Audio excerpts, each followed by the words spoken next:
I'm Dr. Savage, and I'm back with another episode of AI for Workforce Development. So, I bet all of you have heard the news. Gen AI was caught telling women and minority groups to ask for lower wages than their male counterparts. What is going on?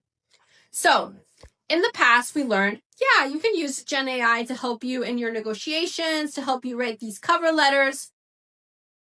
But the problem is, as we also learned, Gen AI is trained with data.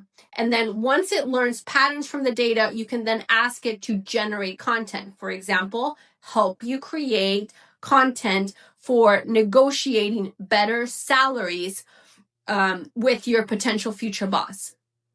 But what happens if the data with which the Gen AI was trained on is biased? Well, if it's biased, then the Gen AI is going to recommend you also that you do those biased actions that it learned.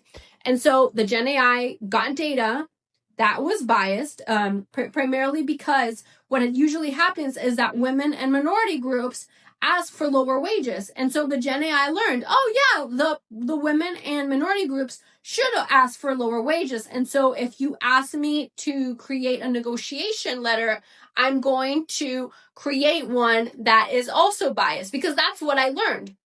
And so what's the big takeaway here?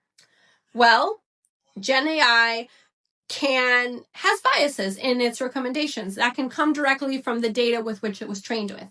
We have an obligation as end users to question always, could the Gen AI have certain biases in the information that it's giving me? You should not follow blindly what the Gen AI is recommending to you.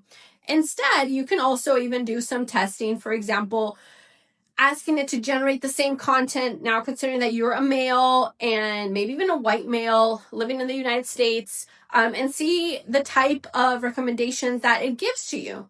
And always integrate your human touch into whatever the Gen AI gives you so that you can add your cognitive information.